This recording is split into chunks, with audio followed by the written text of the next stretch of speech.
My beloved brothers and sisters, we often mistake divine protection for deprivation.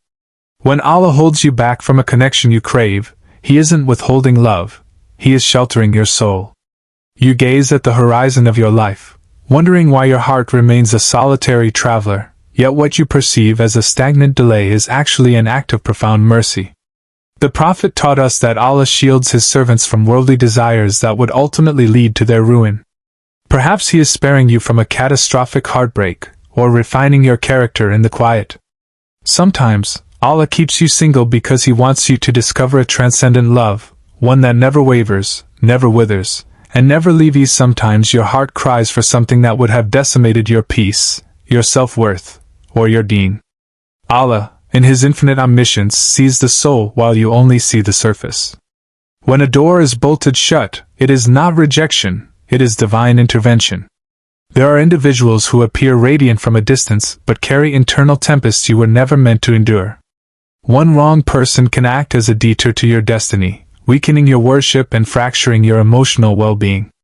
What feels like the ache of loneliness is often the relief of being rescued from a fire you didn't even know was burning. Allah's no is frequently more merciful than His yes.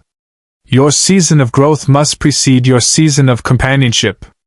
Many seek marriage to fill an internal vacuum, but Allah desires for you to enter a union whole, not wounded. If you were to enter a relationship carrying the heavy luggage of unhealed trauma or unaddressed insecurities, you might inadvertently project that pain onto an innocent heart.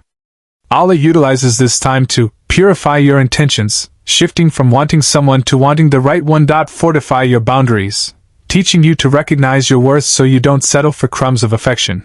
Deepen your roots, ensuring your foundation is built on the rock of faith, not the shifting sands of human emotion. What is written for you will arrive with a divine effortlessness. It does not require you to beg, to chase, or to compromise your dignity. Destiny does not bend to desperate desires, it aligns with eternal wisdom. When Allah decrees two souls to meet, He softens the hard earth and clears the impossible path. You won't have to decode mixed signals or navigate constant instability. The written person brings sakina, tranquility, consistency, and spiritual elevation. If you have to force it, it likely doesn't fit. Trust that the pen has already moved, and the ink has dried on a story more beautiful than the one you are trying to write yourself. Solitude is not a prison, it is the operating room where Allah performs the deepest spiritual surgery. In the silence, away from the applause and expectations of others, Allah exposes the wounds you've spent years camouflaging. He removes the noise so you can finally hear the whispers of your own soul. This isolation is where you learn emotional autonomy, realizing that while human love is a beautiful ornament, it cannot be the pillar that holds up your entire world. You are being replanted, not discarded. You are being prepared to be a source of comfort, not a source of chaos.